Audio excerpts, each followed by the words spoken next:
खुलुमबाय रायजोफोर, दिनै मोनाबिलिनि खौराङाव फिन खेबसेबाव बयखौ बरायनानै लाग्रोबाय। गिबियावनो जायफोर बिथांमोना आंनि बे लेटेस्ट बड' क्रिएटर चेनेलाव गोदानै नायदों, बिथांमोना फुंनि समाव आरो मोनाबिलिनि समाव लेटेस्ट खौरां एबा आपडेटखौ मोनबाय थानो थाखाय गिबियावनो चेनेलखौ साबस्क्राइब खालामना लाबानो जाबाय। दानिया फैदो खौरांखौ खोनासंलांनि।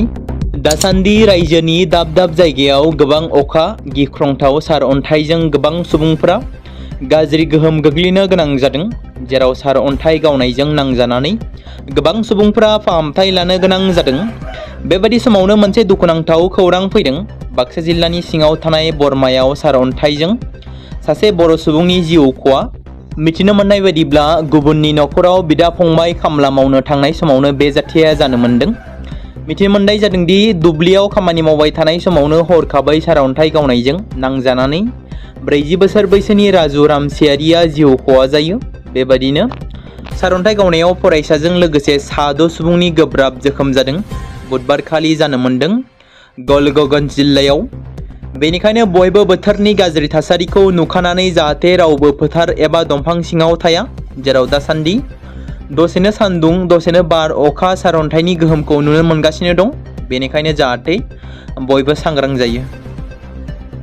आसामनि नैथि खेबनि थाखाय गिबि मन्त्रि महरै समायखिरा लानाय डक्टर हिमन्त बिश्व शर्माया मन्त्रि आफादखौ फेहेरबाय। बे बारायनाय मन्त्रि आफादा 5 जुन 2026 शुक्रबार खालि समायखिरा लागोन एबा गाबोन बेलासि 12:45 रिंगायाव नोगोरमानि कानापारानि ज्योति विष्णु कलायाव थानाय मोनसे सुबुंगौमा हलाव हाबाफारिखौ थि खालामनाय जादों। बे समायखिरा लानाय हाबाफारियाव गोबां गागि एमएलएफोरनि अनगायैबो गोदानै सायख'जानाय एमएलएफोरा समायखिरा लागोन। बे बारनि फिन मन्त्रि फेहेरनाय आयदायाव सोर सोरनो होगोन मन्त्रिखौ? थारैनो बिश्वजित दैमारिनो फिन आरोबाव मन्त्रि बिबान होगोन नामा? बेखौ 5 जुन खालारनिफ्रायसो मिथिनो मोननाय जागोन। अदालगुरियाव कृषि पेपारनि आबुं बाहायथि सायाव एखुथा फोरोंथाय खुंदों। अदालगुरि जिल्ला आबाद बिफाननि बानजायनायाव जिल्ला आबाद मावख'नि कनफारेन्स हलाव कृषि पेपार हाबाफारिनि आबुं बाहायथिनि सायाव मोनसे जर'खा फोरोंथाय हाबाफारि जायो। जिल्ला आबादारि मावख'गोरा मनज नार्जारिनि सामलायनायाव खुंनाय मोनसे गोनां फोरोंथाय मावबादायाव आसाम आबादारि बिथोनगिरिनि रायजोआरि मावख' पापरि शर्माया गाहाय फुंखा सुबुं महरै बाहागो लायो। बिथाङा कृषि मेपारनि गोनांथि, बेनि थि राहा आरो बाहायथिनि सायाव गुवारै बुंफोरो। दिनैनि फोरोंथाय बादायाव महकुमा आबादारि जौगाहां मावख'गिरि कुलेन्द्र डेका, आबादारि जौगाथाय मावख'फोर, मिडिया एक्सपार्ट प्रियलता बर्मन, आदमानि बिटिएम एटिएमजों लोगोसे बिफाननि गोबां मावख' कर्मचारिफ्रा बाहागो लायो। सेथि बान्था आरो सायख'जाबाय स्टेट लेभेलाव सासे बर' लाइमोना, जेराव आंगो मुसाहारिया बे जाफुंसारनायखौ मोननो हादों। क'क्राझार जिल्लानि थुलुंगाफुरिनि रंगिना सोरगियारिनि फिसाज्ला आंगो मुसाहारिया गावनि हानजा सोद्रोमा सनाबिर बसुमतारीजों लोगोसे स्मार्ट सलार ट्रेकार मुंनि मावथांखि खालामनानै डिस्ट्रिक्ट लेभेल बाल बिगियानिक प्रदर्शनी 2026 आव सेथि बान्था आवग्रिनायजों लोगोसे स्टेट लेभेलावबो सायख'जादों। UN एकाडेमि क'क्राझाराव 10 थाखोआव फरायबाय थानाय रोंगौथि गोनां फरायसा आंगो मुसाहारिया गावनि जोनोम सानखौबो नेवसिगारनानै हानजा सोद्रोमा सनाबिर बसुमतारीजों लोगोसे बे मावथांखिखौ मोगथां महर होनो थाखाय सानथाम गोब्राब नाजाथाबदोंमोन। मावथांखिनि सायाव गोसो होनानै जोनोम सानखौबो बावगारनायनि फिथाइ महरै बिथाङा जिल्ला थाखोआव सेथि बान्था मोननायजों लोगोसे रायजो थाखोआवबो सायख'जानो हाबाय।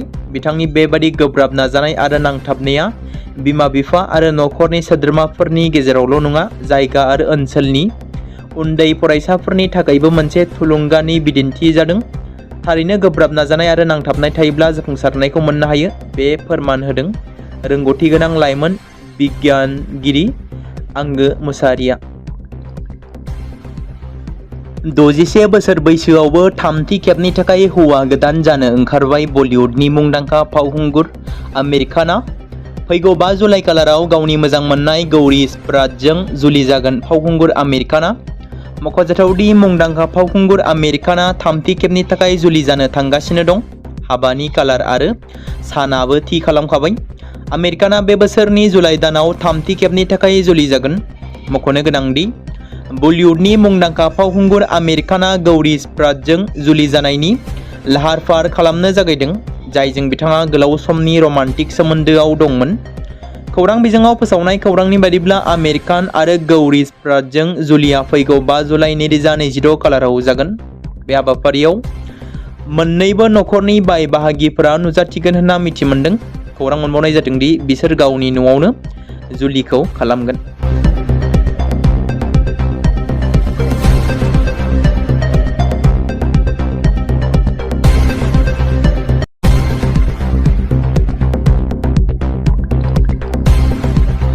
बे समाव मोनसे गोजोनथाव खौरां बाक्सा जिल्लानि बरमायाव थानाय रुरेल एकाडेमिया लानानै फैदों नोंथांमोननि थाखाय मोनसे गोजोनथाव खौरां।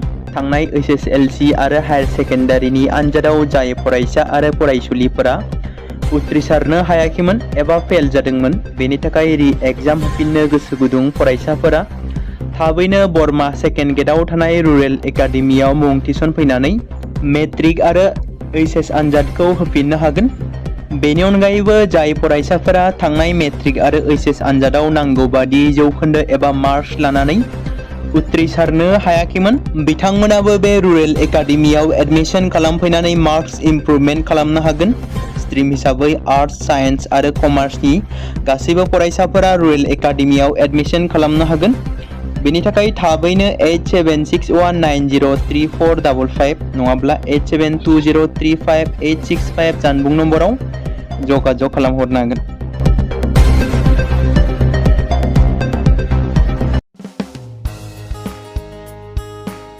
बे समाव मोनसे गोनां फोसावथाय बर' सावथुन नायनानै मोजां मोनग्रा गासै बर' रायजो राजाफोरनि गेजेराव लानानै फैदों मोनसे बर'नि OTT प्लेटफर्म गोनां, जाय प्लेटफर्मनि गेजेरजों नोंथांमोना बर'नि गोदान गोजाम सावथुनफोरखौ नुनो मोनगोन। थांनाय माखासे बोसोर सिगां बर'नि गेजेराव लानानै फैनाय निउबो एप बायदिनो फिन आरोबाव लानानै फैदों बर' रायजो राजाफोरनि थाखाय। बे बाथ्राखौ मख'नाया गोनांदि 2025 मायथाइनि जानुवारि दानाव ओंखारनाय आंगो स्ट्रिम मुंनि मोनसे OTT प्लेटफर्म गोनां निउबो एपनि गेजेरजों नोंथांमोना गोबांथार बर'नि सावथुनफोर जेरै ट्रेजेडि, रमान्टिक, एक्शन आरो कमेडिजों बुंफबनाय सावथुनफोरखौ नुनो मोनगोन। जेरै सनानि नखर, थांखि गैयै समाज, अनसुला आफा, हिर', बिमा बायदि बाजै, अर, थैसाम, वान्टेड, संदान आरो रं नाम्बार बायदि सावथुनफोरा मख'जाथाव।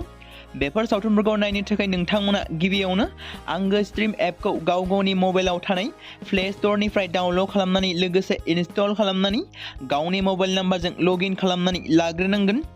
बेनि उनाव नोंथांमोना गोबांथार नुनो मोनै सावथुनफोरखौ गुगोल पे, फन पे आरो पेटिएमजों रं नाम्बार सावथुनखौ नायनो थाखाय 60 रां आरो संदान सावथुनखौ नायनो थाखाय 80 रां, वान्टेड सावथुनखौ नायनो थाखाय 60 रां, थैसाम सावथुनखौ नायनो थाखाय 60 रां, बेबायदिनो गोबांथार नुनो मोनै सावथुनफोरखौ नायनो थाखाय सुबिदा खालामनानै होदों आंगो स्ट्रिम प्लेटफर्मा। फिन नोंथांमोननि गेजेराव फोरमायबावनो लादों बर' सावथुन नायनानै मोजां मोनग्रा गासै बर' रायजो राजाफोरनि गेजेराव लानानै फैदों मोनसे बर'नि OTT प्लेटफर्म गोनां, जाय प्लेटफर्मनि गेजेरजों नोंथांमोना बर'नि नुनो मोनै सावथुनफोर जेराव गोदान गोजाम सावथुनफोरखौ नुनो मोनगोन। बे बाथ्राखौ मख'नाया गोनांदि 2025 मायथाइनि जानुवारि दानाव दिहुनजानाय आंगो स्ट्रिम मुंनि मोनसे OTT प्लेटफर्म गोनां एपनि गेजेरजों नोंथांमोना गोबांथार बर'नि ट्रेजेडि, रमान्टिक, एक्शन आरो कमेडिजों बुंफबनाय सावथुनफोरखौ नुनो मोनगोन। जेरै रं नाम्बार, संदान, वान्टेड, थैसाम, अर, बिमा बायदि बाजै, हिर', अनसुला आफा, थांखि गैयै समाज, सनानि नखर बायदि बायदि सावथुनफ्रा मख'जाथाव। बेफोर सावथुनफोरखौ नायनो थाखाय नोंथांमोना गिबियावनो आंगो स्ट्रिम एपखौ गाव गावनि मबाइलाव थाखानाय प्ले स्ट'रनिफ्राय इनस्टल खालामनानै गावनि मबाइल नाम्बारजों लगइन खालामखांनायनि उनाव नोंथांमोना गोबांथार नुनो मोनै सावथुनफोरखौ गुगोल पे, फन पे आरो पेटिएमजों रं नाम्बार सावथुनखौ नायनो थाखाय 60 रां, संदान सावथुनखौ नायनो थाखाय 80 रां, वान्टेड सावथुनखौ नायनो थाखाय 60 रां, थैसाम सावथुनखौ नायनो थाखाय 60 रां, बेफोरबायदिनो अर सावथुनखौ नायनो थाखाय 60 रां पे खालामनांगोन। बेबायदिनो गोबांथार नुनो मोनै बर' सावथुनफोरखौ नायनो थाखाय सुबिदा खालामनानै होदों आंगो स्ट्रिम प्लेटफर्मा। बे समाव मोनसे गोजोनथाव खौरां BTC हालामनि रायजो राजाफोरनि थाखाय मोनसे गोनां फोसावथाय। क'क्राझार जिल्लानि सिङाव थानाय बड'लेण्ड एकाडेमि सिनियर सेकेन्डारि स्कुला लानानै फैदों गोजोनथाव खौरां। बड'लेण्ड एकाडेमि सेनियर सेकेन्डारि स्कुला 2026 आरो 2027 सोलोंथाइ बोसोरनि थाखाय लानानै फैदों नार्सारिनिफ्राय लानानै थाखो 9 सिम फरायसा आरो फरायसुलिफोरनि गुन गोनां सोलोंथाइनि थाखाय खम बेसेनावनो गोदानै मुं थिसननायनि खाबुखौ होगासिनो दं।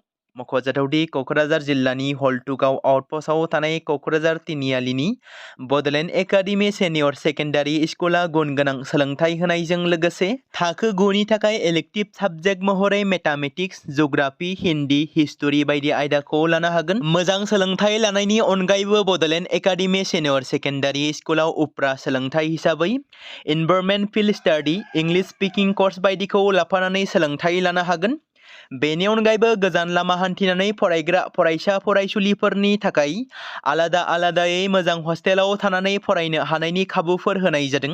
बेनि थाखाय नोंथांमोना आबुङै मिथिबावनो थाखाय एबा थोंजोङै फोनांजाब खालामहर 9101 488 399 जानबुं नम्बराव।